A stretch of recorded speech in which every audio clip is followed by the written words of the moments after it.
Oh, howdy all, grab yourself a drink. It is time for some Path of Exile 2 discussion.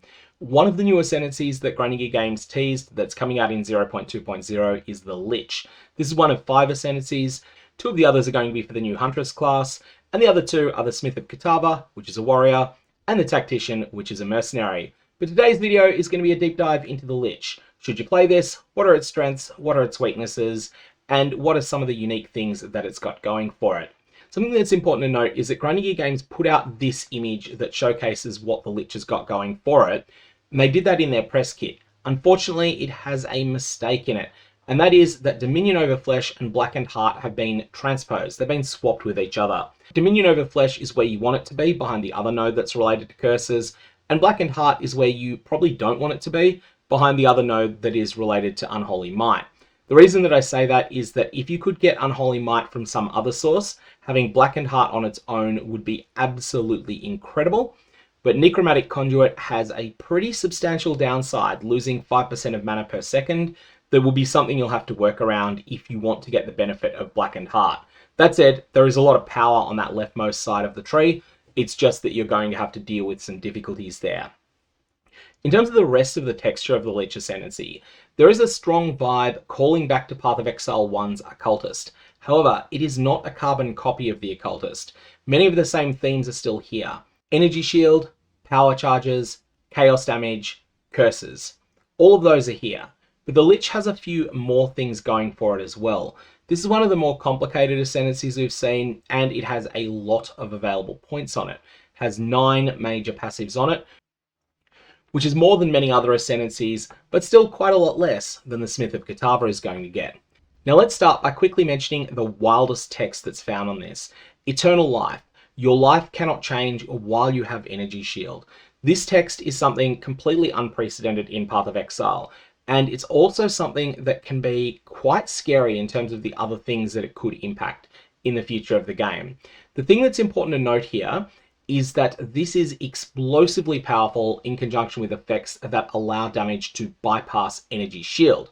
For example, I do not expect Atziri's Disdain to survive in its current form into 0.2.0.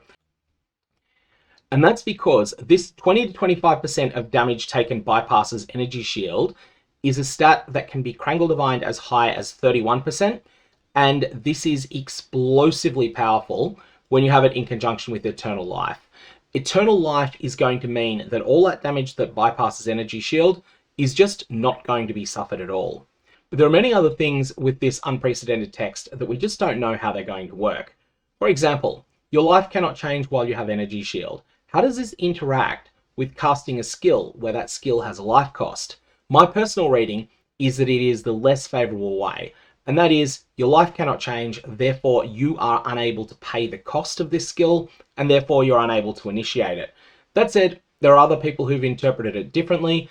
They've thought, okay, you've got 1,000 life, you are able to pay the 300 life cost or whatever it happens to be for your skill, but you don't actually lose that life. You just stay at 1,000 life. You were able to pay the cost. I don't know which of these two is right. Additionally, there's probably the most important thing is what happens if you've got energy shield and you take a single massive hit that is enough to outright slay you. Does this simply remove all of your energy shield and then you're unable to have your life change? Or does it outright slay you? For example, you got 1,000 life, 10,000 energy shield, and you take 1,000,000 damage. Does that 1,000,000 damage just remove the 10,000 energy shield? Or does it also attack your life total as well and therefore outright slay your character? I think it's probably going to be the latter, mostly because if Grinding Gear Games haven't done that, then any possibility that they want to be a one-shot is going to need to be a multi-tap, and that's going to end up being something that feels really bad in conjunction with evasion-based defenses. So, don't know exactly what they're going to do there, but I think it's important to keep in mind that Eternal Life has a lot of questions open, and this is something that I would like to see an FAQ from Grinding Gear Games about. Anyways, that's the 4-pointer, and it has a prerequisite 2-pointer that changes the way that you assess things. This is Soulless Form. So it has 10% of damage taken bypasses energy shield. Hey, wouldn't it be really funny if you were to get that in conjunction with Atziri's Disdain and have 25% or even potentially 31% with a perfect Krangle Divine? and then end up with 41% of damage bypassing energy shield, but then that damage doesn't affect your life total because you've got eternal life and your life cannot change, that'd be really strong, wouldn't it? So that's something that's really strong on Soulless Form. However, it also comes with some things that transform the way mana works on your character, and these are not necessarily good. You have no inherent mana regeneration, so the 4% of mana that you recover every second, that's not going to happen anymore. Instead, you regenerate mana equal to 6% of your maximum life per second. Now, this is really good or really bad, depending upon the way your character is set up. So if your character has a small life pool, then Soulless Form is going to crush your mana recovery on that character. And that's going to be something you're going to need to deal with. I think in most cases, you're probably going to want to have a moderate amount of life on a character that's using Soulless Form and thus Eternal Life. The exact way that that works out is something we'll have to play around with and find, but it's going to be something that will be interesting to try and theorycraft over time. That's likely the most revolutionary area of the Ascendancy, except for one notable, Crystalline Phylactery. I want to talk about this one, not so much because it's blown me away with how powerful it is. It's really interesting, it's really different, but I honestly don't think it's all that strong. This is the one that has the text, you can socket one non-unique basic jewel. So this means one of your rare jewels. Now the way that I personally read this, 100% increased effective socketed jewels, I'm reading that as a property of this particular Ascendancy notable. If I'm reading that wrongly and it applies to everything that's socketed on your character, then this is much stronger than I'm giving it credit for. But as I read it, this is just giving you 2 jewel slots for an entire Ascendancy point, and I don't think that's really worth it. It's okay. The thing though that's interesting is that it's got the text 50% more mana cost if you have no energy shield. This is going to sound like a drawback, an unconditional drawback. However, there are occasional scenarios where increasing cost can actually be a positive. And so, that's something you want to keep in mind. Could you perhaps find yourself in a situation where you want to have 0 energy shield on your character so that you're always getting this 50% more mana cost? Maybe you can find some sort of combo that enables that to be really, really strong. Anyway, if I'm reading Crystalline Phylactery correctly, and it only provides that 100% increased effect to socketed jewels to that one socket, if it's something that's an increase to that socket rather than an increase to your entire character's stats, then I don't think this is very strong. It's just like having 2 additional jewel slots, and I wouldn't pay an Ascendancy notable for that. I'd pay a fair bit less for it. It's actually probably a little bit better than that because it does allow you to double up on the stats on the very best jewel you own, but even then, it's only maybe 5 or 10% better than having 2 jewel slots, and I'm not sold on that.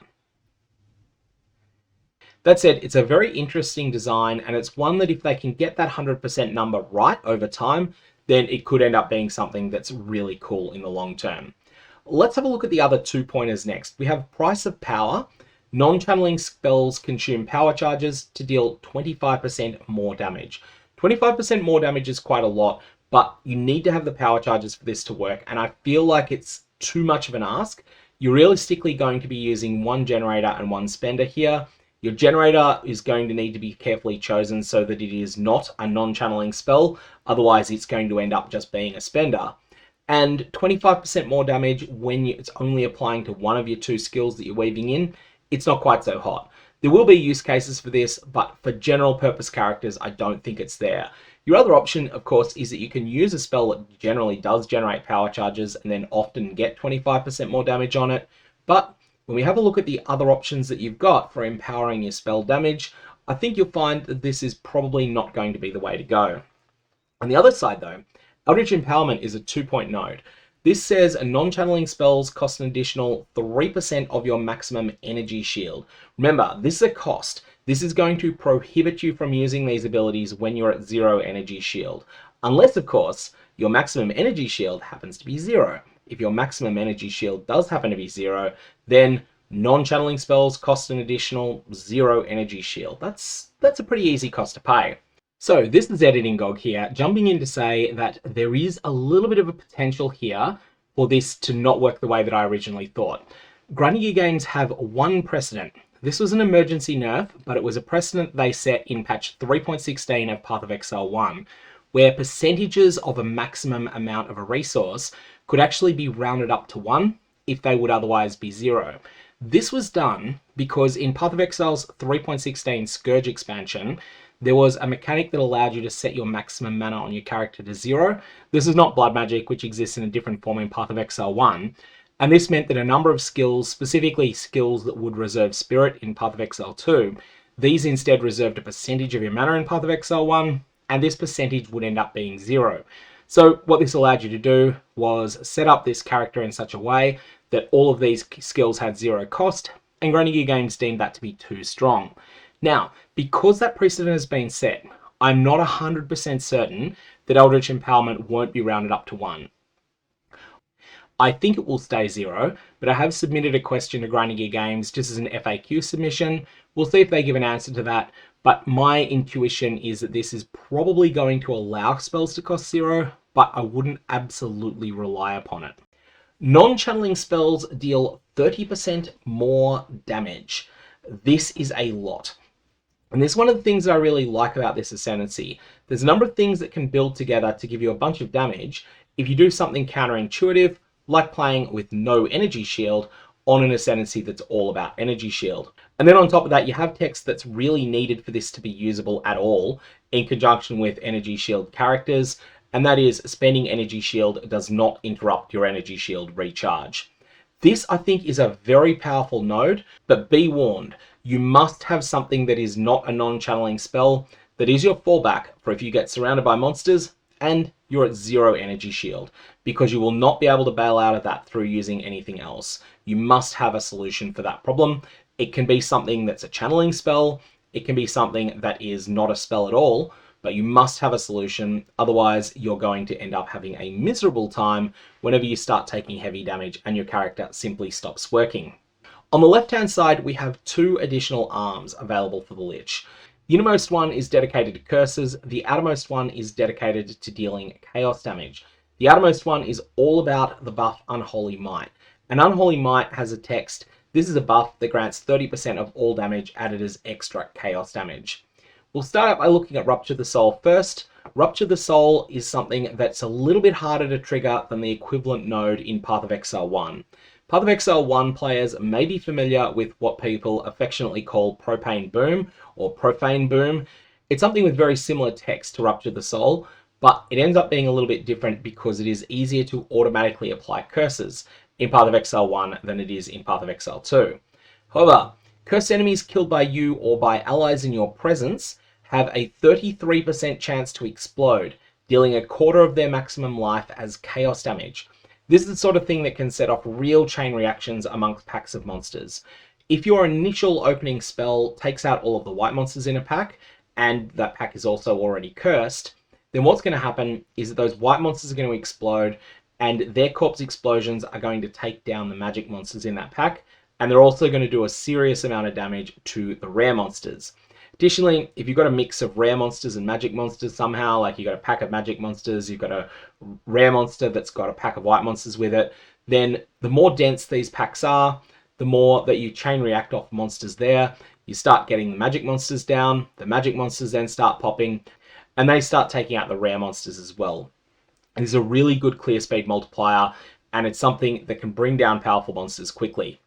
Unfortunately, one of the scaling options that this has in Path of Exile 1 is in conjunction with things that allow chaos damage to ignite, and then furthermore in conjunction with things that allow ignites to spread really efficiently throughout entire packs. And Path of Exile 2 does not have that level of kill proliferation yet. So Rupture the Soul is going to be good, it is going to be widely used, but it's also not something that's necessarily as strong as Path of Exile 1 players might intuitively think from their experience with good old Profane Boom on the Occultist in Path of Exile 1. After this, we have Dominion over Flesh, and note that there is a typo in Grinding Gear Games' document here. This is actually going to be in the position that they have Blackened Heart at the moment. And this has the text, you can apply an additional curse. Your curses can affect hexproof enemies.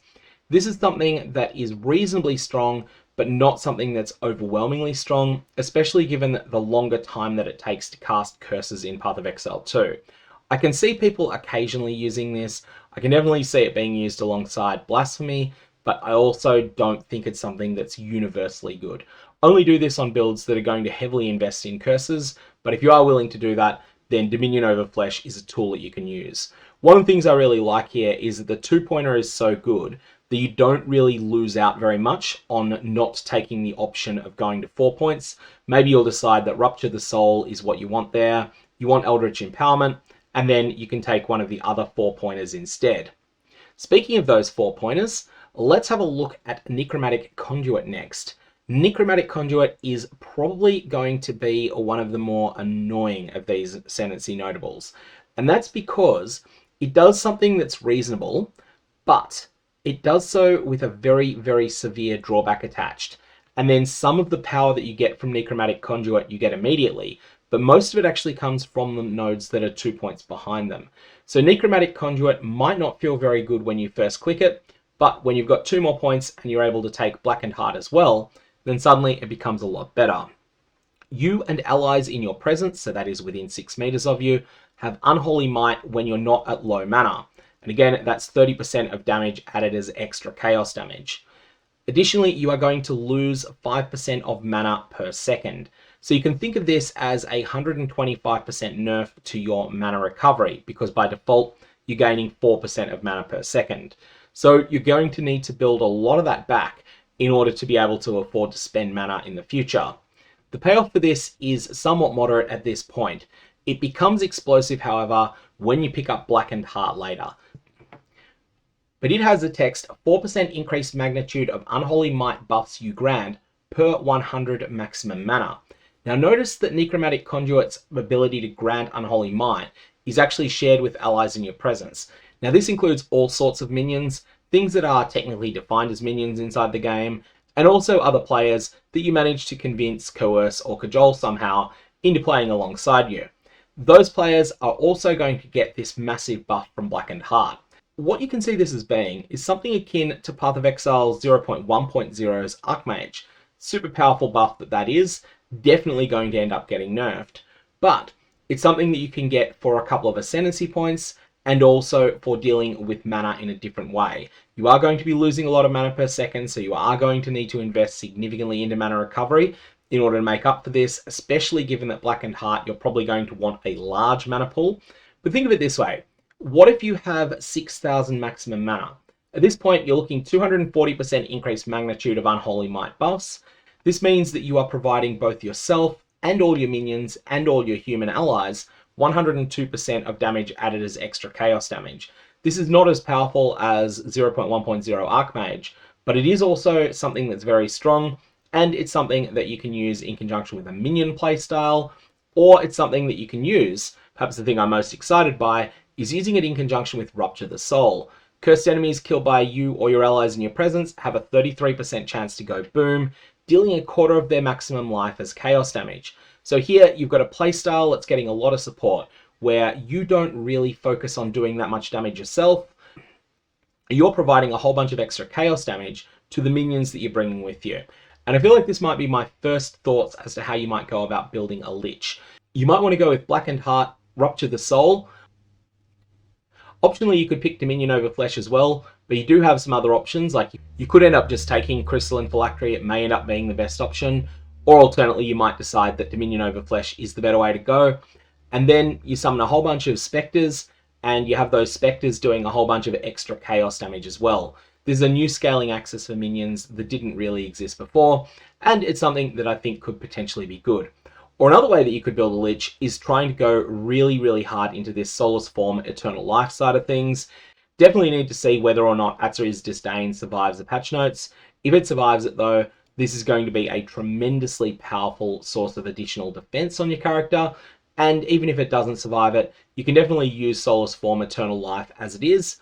And then you'd likely invest in Eldritch Empowerment. You've got to still have some energy shield to spend, so you'll need to have some sort of energy shield recovery as well. And of course, Rupture the Soul as just this universally really good 2-pointer. That's another way that I would think of building a Lich, and I'm sure there's going to be plenty of other options. Anyways, those are my thoughts. That's a deep dive into the Lich Ascendancy, its strengths and its weaknesses as we know it so far. I'm going to leave it there. May your Varlorbs have interesting results.